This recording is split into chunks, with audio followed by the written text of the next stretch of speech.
This is Monday, October 6, 2025. This is the Underhill Development Review Board. Case before us is by Christopher and Christine Dillon, DRB 25-04. This is a combined preliminary and final subdivision and conditional use review hearing on the application of Christopher and Christine Dillon for a proposed two-lot subdivision on the land that they own at 31 Beartown Road in Underhill, Vermont. Property is in the Underhill Center Village zoning district, and the proposed use is residential. This application is subject to review under the current regulations of 2011 Town of Underhill Unified Land Use and Development Regulations, as amended through March 3rd, 2020, and the 2015 Underhill Road Driveway and Trail Ordinance as amended December 18th, 2018. While preliminary subdivision review has been waived, the board still reviews the draft subdivision plat, supporting documentation to determine that the proposed subdivision conforms with the municipal plan, these regulations, and other municipal ordinances in effect at the time of the application. It's also intended to identify particular issues or concerns associated with the proposed subdivision, to recommend modifications necessary to achieve conformance, and to identify any additional information prior to the final subdivision plans. Should additional information be required, the board reserves the right or the option to continue the hearing at a time and date certain in order for that information to be submitted and reviewed by the board. So I'll introduce members of the DRB that are here tonight. My name is Charlie Van Winkle. I'm the chairman. To my left is Brian Birch. To his left is Greg Leach. To Greg's left is Dan Lee. The applicant's engineer in front of us. And then to his left is Matt Chapek, Karen McKnight, and the zoning administrator, Maya Holmes.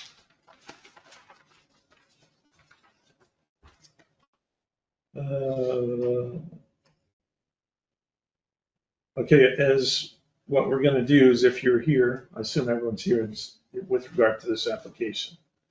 What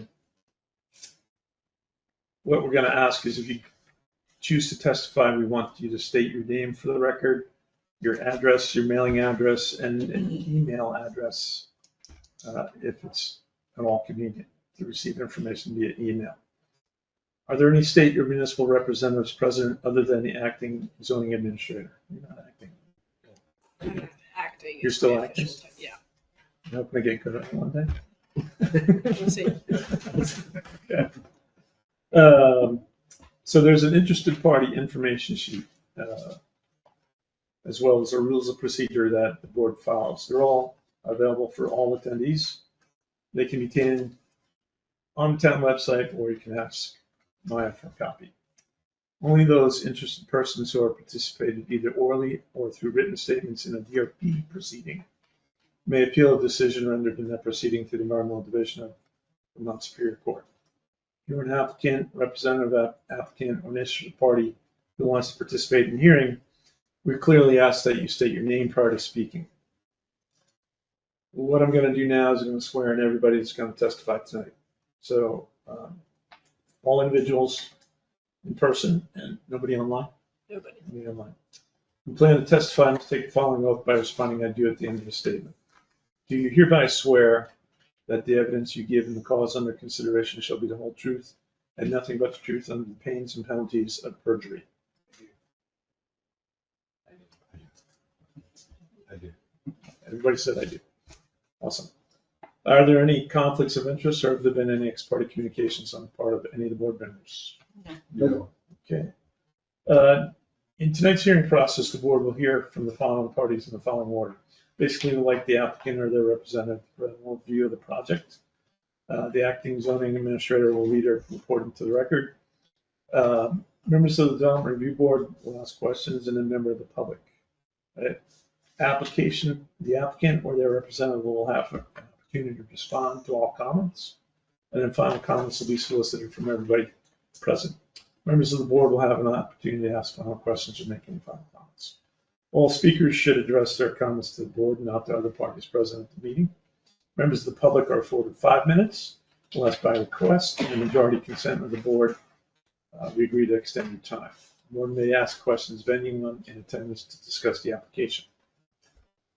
The information that was package that was distributed by the acting zoning administrator prior to tonight's hearing will be entered into the record. The materials in this information package relevant to the hearing are included as exhibits A through M in the information package. Did you receive anything like from the fire department? I did not. I did, and that's exhibit M. It is exhibit M. Okay. These exhibits are available in the Dillon combined preliminary and final subdivision review file, DRB 2504/BE031 at the Underhill Planning and Zoning Office, and are also available on the town's website. So that's all the preamble stuff we have to cover. We'll begin testimony by hearing from the applicant or their representative. All right, Steve Iglio, Steve. Civil Engineer KS. Before we get onto that, can I get a copy of that from you by any chance? Because my board needs some new language to provide. Could you give me a I copy? can send. I'm on the Bolton DRB. We've been having, I don't know, we need better language. I appreciate that. Well, she has a Word I have file too. I have if you Word want. files and like multiple different variations. So you could get the Word. We got our regs from you. We They've did. got our regs, but we don't have a good preamble. We've had some Challenges. contentious, Yeah. applications lately, so anyway, getting to the task at hand, we're just at the site, 31 Beartown Road. It's currently a 5.8 acre parcel with a 4-bedroom residence. It's in the Village District, the Underhill Central Village District. The current property has there's an existing replacement system on the east side of the property. So that's something we have to factor. The existing system is kind of right here mid-property more or less, so we had to work around that as well. So the proposed concept is to divide this 5.8 acre lot into 2 lots. Lot 1 will be the existing lot with the 4-bedroom house. That'll be 4.2 acres, I believe. 4.2 acres, and it'll maintain the existing system on it, and we maintain 25-foot setbacks to the property line, so we don't need an easement for that one. But the replacement system will be on the new lot, which would be lot 2, and that's going to be a 1.6 acre lot. The minimum for district 1.5, so we're above that threshold. Both lots will be accessed off the existing driveway with using the same curb cut, but the shared portion of the driveway, which is about 190 to 200 feet, will be widened to 14 feet to meet the shared, 14 feet plus the 2-foot shoulders to meet the shared driveway for 2 houses. And then it'll branch off at that T basically, and then go up to lot 2. That's another about 190 to 200 feet of driveway to the garage, and there'll be a hammerhead up top. That we've gotten a letter from the Underhill Fire Department saying they can serve our. There'll be a new system in ground for the 2-bedroom house. That'll be right next to the house essentially. There'll be an easement provided to the benefit of lot 1 to the replacement area. And there'll also be an easement for the shared portion of the driveway for the benefit of lot 1. And that's kind of the nuts and bolts of it. We did follow the driveway and trail ordinance for the driveway design. The driveway will be going through an existing borrow pit. That's going to be mostly filled in and reclaimed essentially. So essentially that's where most of the steep slopes or very steep slopes that were impacting within that borrow pit. When we're done, they will no longer be very steep slopes essentially. But I think we did it as a 1-to-5, so 20%, so it gets below that 25% threshold. And then we have a letter where we kind of go through the various standards. I think that's addressed in my report as well. But in general, we have driveway. These are all type A soils, so they're not expected to generate much runoff. But we still are going through the driveway pitch is 10%. So even though it seems like a bit overkill, we're gonna have ditches on both sides of the driveway. There'll also be a culvert crossing along the new driveway. I didn't want to cut into the pavement to bring it across. Mm. But anyway, there'll be a little repression here on the inlet side of the culvert, so there'll be some infiltration, and then we're just going to blend it into here where this ditch is very shallow. As you saw out there, we're going to widen a little bit, make sure we have fall to this culvert, but there's going to be opportunity for infiltration all along this whole thing. So I don't expect there to be much runoff from this property when it's all said and done. But we've accommodated for when there is, especially during, there's always those times a year we have the frozen ground. And then beyond that, we're going to provide screening along Beartown Road. I do think we're going to want to probably talk about screening, and that was brought up on site as well. I did provide pictures of what's there, looking from the house. Our maps do show the existing kind of apple trees. It doesn't show the existing screening that was just put in by the current owner. But anyway, we can kind of talk about that as we move along and go through the various findings of facts.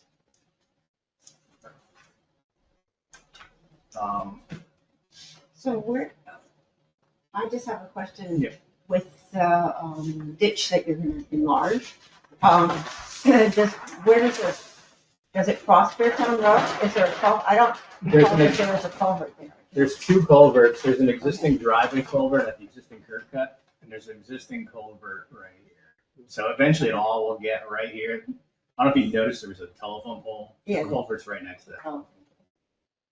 So it was actually, I was struggling whether to just put one across, but again, I didn't want to cut the pavement if I didn't have to, so that was sort of it. But we may need to anyway for underground electric, but that was kind of like, which way do we go? But I'm like, well, this way, there's already the culvert here, so there's going to be some flow that's coming down, so we do want one where we're putting a new driveway.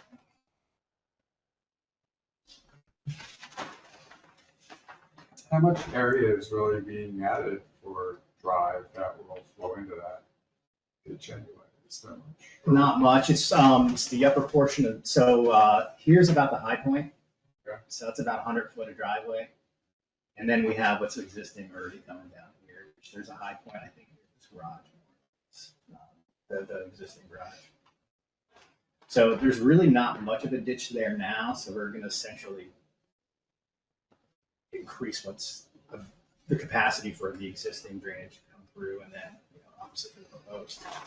And there's a cross section here generally of what's going to look like through the borrow pit with specifications and how to fill it and compact the soils and stuff. Would you expect that the runoff would increase there or decrease because you are sort of changing the hill? It'll 'Cause increase we do due get to the wicked downpour. yeah. It'll increase due to the gravel driveway, and hence why we're adding the ditches. So on the 10% grade, we're adding rock line ditches. But the watershed's pretty small. I mean, it's basically there's this knob right here. So essentially, we'll be adding the impervious of the roof and the gravel driveway. So the whole house will basically get, the idea is to get whatever gutter leads and everything to this ditch. And then this is just to pick up, the other side of the crown. Moving down.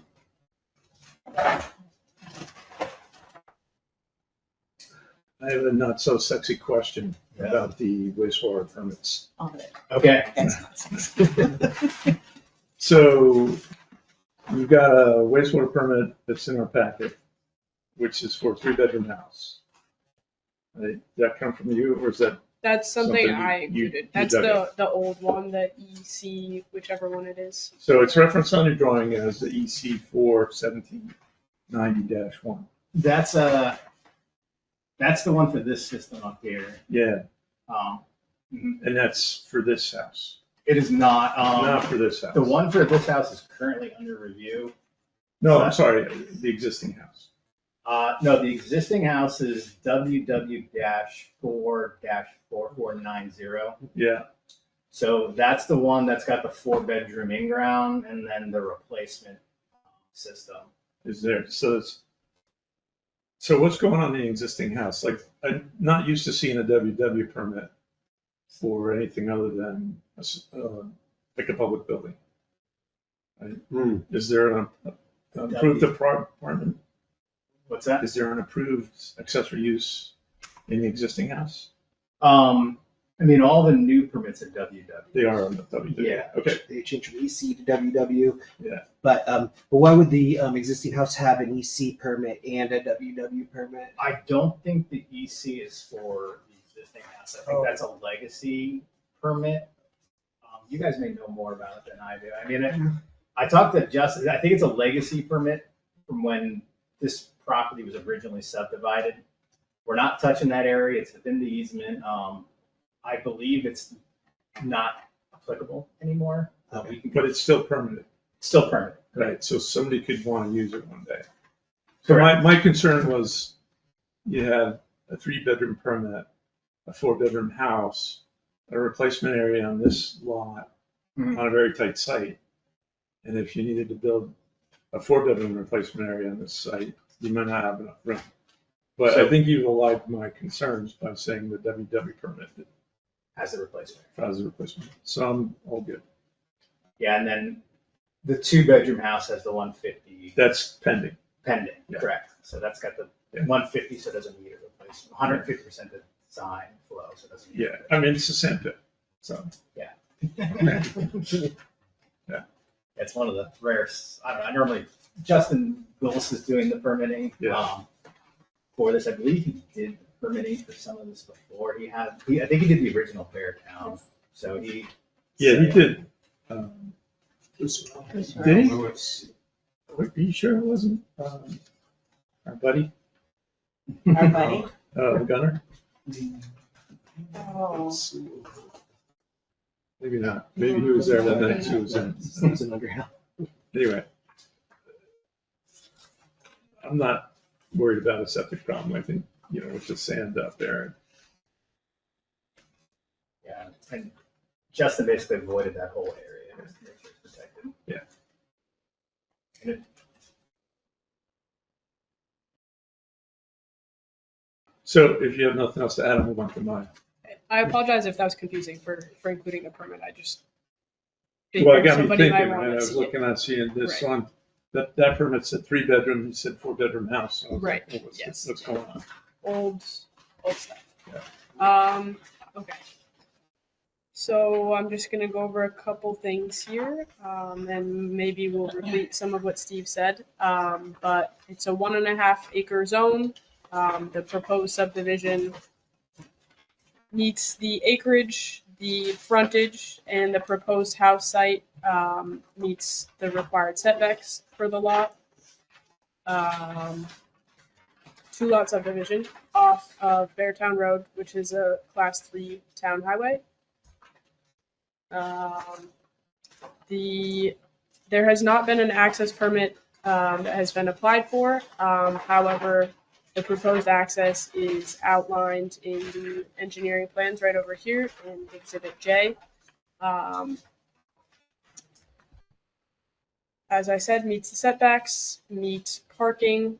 And so the reason that we're having conditional use is because of the steep slopes. The driveway is proposed to impact areas of very steep slopes, meaning greater than 25%. It appears to impact about 30 feet of very steep slopes, and the DRB is allowed to allow up to 100 feet of impacts to very steep slopes, and this 30 feet appears to meet that 100 feet maximum. As we just talked about, there's no current wastewater permit, but that is not required until the certificate of occupancy stage anyways. No, you need it. Wastewater permit to get in a building permit. No? Yeah. How do you know you got good soil? It's supposed to show it on the drawing. That's what Dave told me. Is that illegal? Is Dave a lawyer? Dave is the lawyer. Yeah, Dave's wrong. Dave could be wrong. Dave's wrong. Okay. Well, it scared me. Yeah. Right. Yeah. Yes. I've seen that happen in New York Yeah. State, so I do work there. Yeah, I so, see people getting big trouble. so we're gonna call bullshit on Dave. Well, I'm not going. Yeah. We will have it, Well, yeah, we want it, we're gonna condition your permit as Yeah, part of that, but. I think that's. Okay. Yes. So conditional use review because of the steep slopes. 2-lot subdivision. It's not really too much here. So, two ability to serve letters, one from the school, one from the fire department. Yes. You said we got them? Yeah. I have the ability to serve letter from the They're in fire the- department.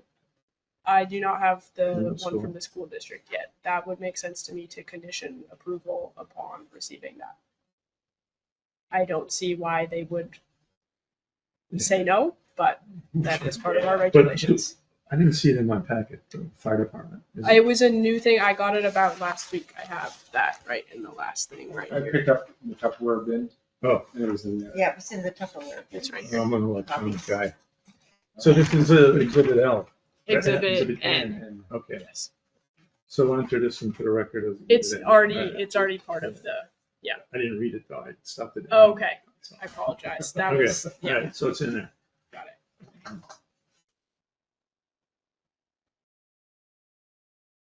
What else you got? That's really it. I mean, subdivision. The subdivision as it is proposed appears to meet the town's land use regulations. Okay. oh, there was, the existing driveway will be serving 3 properties. That was a mistake. I apologize for writing that. I was using a previous Yeah. document and should have reviewed it more Gotta carefully. check the template. once you get the- Yeah. Honestly, I read it today. Like, is there anything I really need to? I was wondering about tree clearing, just because as we saw from the road, there were a variety of trees. I think the one under here might show or sorry, was on the existing condition. I think the one under there is.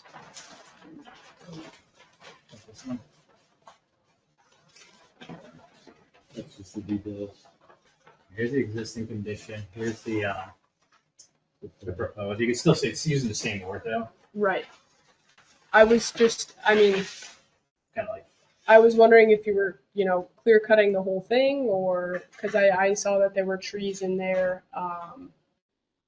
to be planted between Beartown Road and the proposed house site. I was wondering what that was about.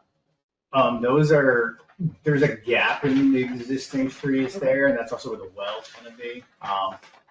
So there'll have to be some disturbance there, but that was really to cover a gap. Okay. And, yeah, so the wells, it's, if you scale, the trees are more than 10 feet away from the well. But essentially that was to cover a gap and whatever gaps may be created. There'll be some clearing that has to happen just to make room for the house. My suggestion is to not clear that face facing Beartown, like the steep slope face. Yeah. Only do what you have to do for that, for constructability, but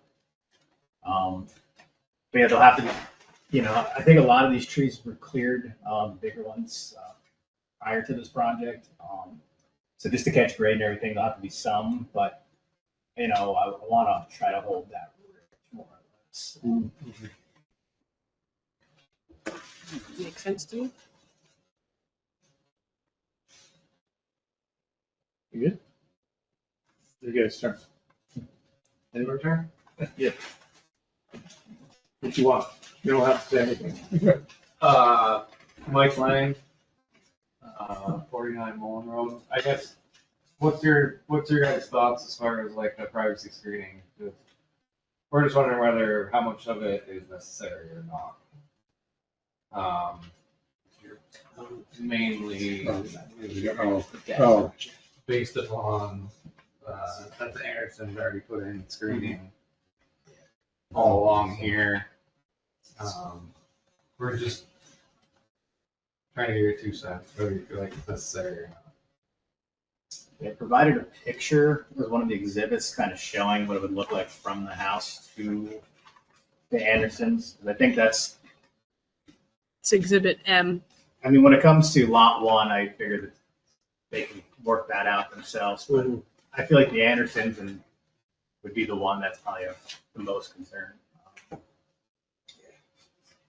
And I think we did ask for. It's unfair to put us on the recommend- spot. Yeah, No. well, yeah. You can't ask questions of us, you can only test them. Okay. Right. So, Alright, I'll leave that alone. Yeah, I mean, as a board, we have, these are some of the things we talked about. Um, This is for sure. This is obviously. I do have a That's question, good. and maybe it's not appropriate, but maybe Anything it else? is. And Yeah. that is, Yeah, but it's coming into this. Yeah. the siting of the house. I mean, it doesn't seem, it seems like it's sited directly at the Anderson's house, whereas if it were turned a little bit, at least they'd have some sort of a more pastoral view. Subdivision, Uh, not site plan, subdivision, not site plan. So you can't really get into that. so I'll be happy to talk about it though, if it's okay. But, I mean, this house, we did a lot of work on the siting, and a lot of it, so I tried to site the house so you're looking in the void between lot one's house and the Anderson's house.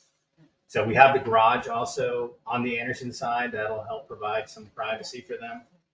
But beyond that, if you look, I mean, it's the idea is that it's pointed where you'd be looking at the void in between the two.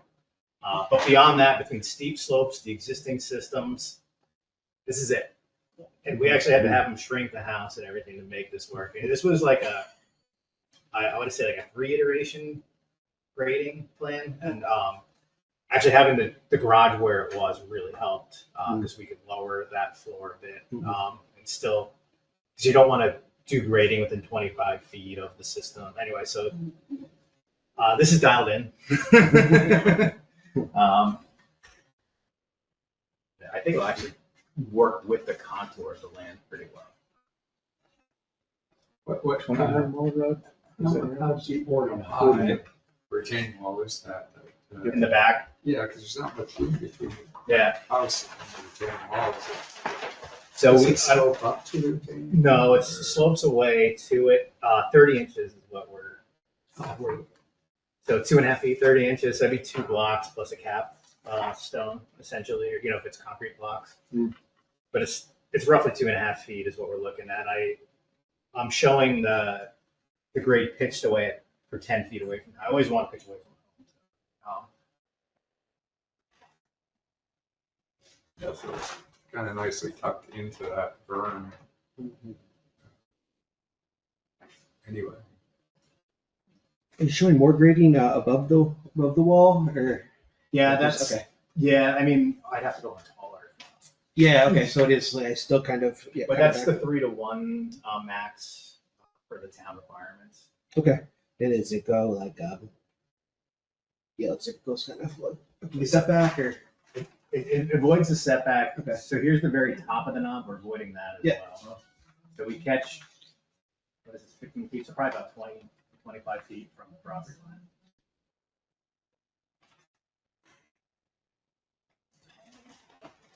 Yeah, it's about 20. Okay. Or 4.5. About 20 feet. yeah, so there'll probably be like a couple trees cut up there. Was that it? Was that wooded? I believe those trees are mostly gone Already gone. already. Yeah, for the most part. But the very top of the knob, which is off the property though, that is all forest. Yeah. Yeah, those. Tree. So Stephen, just looking at the drawing, you see a setback off the property line. And then it looks like you've got a little tighter building envelope defined. Yeah, that's kind of like that darker. Thicker, heavier dash line. Yeah. So, what do you want?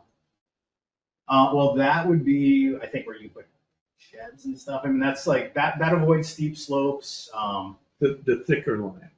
Yeah, so the setbacks are basically your zoning setbacks. Right. And then the thicker line is what I think's, Reasonable. reasonable to All right. build within, avoids the very steep slopes. Realistically though, like we got the septic system, so I could cut off a portion. We need to get I think we can't get within 20 feet of that. So, I mean, this house is gonna be built where it's shown. Okay. So the But I mean, outside if- of that if- thicker line? Like, if we want to put a shed someplace, you want to go outside the thicker line, right? I mean, if I it's mean, a small I'm just shed, thinking further down the road, right? Gotcha. Maya that is issued a CO and they want to come in and put a garden shed someplace. yeah, I I guess don't that- want to see this again at our board. So we can maybe alter it to avoid the, at least the easements for the wastewater and Yeah, stuff yeah, to that's, come out. But I mean, essentially, I thought this was mostly like, yeah, kind of what's reasonable for the primary, I guess. yeah, but we don't want to box them in. Yeah. So, Because it has happened before and it's wasted. it's this line. So yeah, I'd be happy to, yeah, I don't know if that could be a condition to just, but essentially we just extend it around the wastewater easement heading to the north. Okay. And avoiding the setbacks as well. But you really couldn't put anything on top of the. You gotta keep the wastewater area clear. You gotta keep, even the replacement area, you can't put anything on it. Right, So so, yeah, you null and void the permit. Yeah. so why would you move that line? Well, just be if they want to put a shed or something over it. Oh, I mean, just bring that line down. Yeah, so I'd essentially add another one really, above here. Okay. But essentially I could draw it here. It's okay, don't worry about it. Yeah, I'll just, yeah, anyway, I can do it. Yeah. We move on. Because then it becomes evidence. Well, if you want it, if you want it as evidence, I'd be happy to give it to you. And did you talk about the driveway becomes part of lot two? That first part of the driveway, did you talk about the right of way? Yeah. So There'll be a 50-foot easement centered on that existing driveway, essentially. That's shown on the plat already. The both easements have been shown on the plat. I believe both of them have been written up and given to you, at least draft easements. I saw it. Yeah, For there's- the driveway, but Right. I think there's both. It should be. I The think, draft deeds are an exhibit as well, yeah. So yeah, the shared portion of the driveway. So there'll be two easements that benefit lot one on lot two. One's the shared portion of the driveway and the other's for the replacement area to access it. And so that's why we have this like finger that comes out so they can get a force main in there. Or line. I think it would be a force main. Any other questions or comments from members of the board? I have one comment. I don't know, in the last write-up we did, it came up, the like winter prohibition that Underhill has on steep slopes construction. Yeah. And you had in some of your, on your erosion control detail, it had a paragraph about winter work that kind of allowed us to say what could happen in the winter on steep slopes. And I don't know what the timeline on this project is, but I'll let Mike speak to the timeline on that. I mean, our goal is to get this project going this fall. Yeah. Essentially. Which is kind of why we're trying to get going as soon as possible to not be in winter months, essentially. Is the goal. So then they would, then the notes on the erosion control, drawing, for between like October 15th, which would be next week, yeah. May 1st, those would apply, those specific notes. oh, did you find them on there? Yeah, Are they on there? Yep. Oh, okay. I didn't, Yeah, it's on. So that's sorry, I didn't, get, that's standard language we okay, have. okay, so they're the same ones that were on the last. Is that the same language that the state also uses, or? Basically, yeah. I mean, that's why we regurgitated on the plans. Yeah. Hopefully the contractors will listen to it. But essentially, you switch to winterized and you have to do more inspection. It's But it's an acreage thing too, especially open. it's going to be minor what Right. we're doing here anyway. Yeah, once you get beyond a point where you can grow stuff, which is basically, yeah, I mean, when you gotta be a lot more, you gotta rely on more, mechanical measures like silt fences, and, you rely on them a lot anyway, but there'll be check dams in the ditches and, making sure the culverts don't get flooded, so.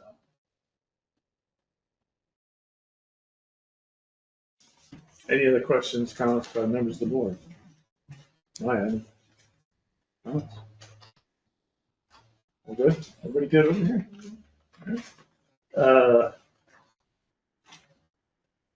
Sorry, hit the wrong page.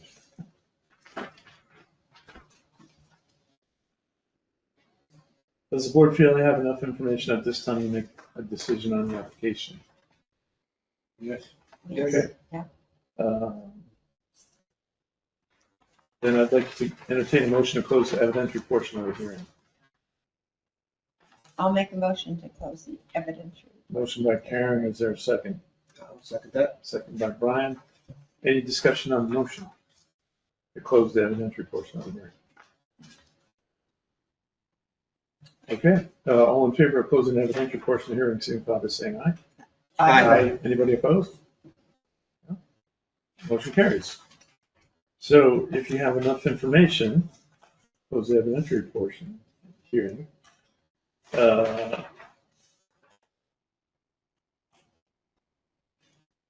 Would you like to deliberate in open or closed session? And I would remind the board that in the past, we have made a decision and gone into deliberative session to work out conditions. So, did I make myself clear? Yeah. So, if you think you got enough information to make a decision, I'd entertain a motion. Your motion just to deliberate and open or closed session? Well, we could go into deliberative session. I would advise that we don't. Make our decision known tonight, and then we can go into deliberative session, work out our conditions. Okay. Which is what we've done in the past. I just didn't articulate it clear enough. Yeah. So I'll make a motion to approve the 2-lot subdivision and go into closed deliberative Session. after write the decision. We do that so our emails are not subject to discovery. That's smarter than what we do. It's not in the cheat sheet, but you can write that one down. Yeah. So there's a motion by Matt Chapik to approve the subdivision and go into deliberative session afterwards. Is there a second? Second. Second by Greg. Any discussion on the motion? All those in favor signify by saying aye. Aye. Anyone opposed? Motion carries. So right now, we're in deliberative session. So what that means is you guys got your approval. We're gonna work out some conditions in our letter. We got a letter by statute. We have 45 days. We know you wanna get going. We won't take that long. There's a 30-day appeal period after our decision is issued. And a building permit has appeal period associated as well. We have, when you want to get going, allowed applicants to run the appeal period concurrently. They don't have to wait 30 days and then another 30. That's it, we can apply. Yeah. Exactly. So we have to decide who's going to lead amongst us, but we'll try to get that decision. We understand that what your timeline is. Yeah. No promises, but we understand your time. I mean, the idea is to hopefully get the foundation up before winter. Well, you're going to get held up for a wastewater permit anyway, so I cracked the whip on Justin.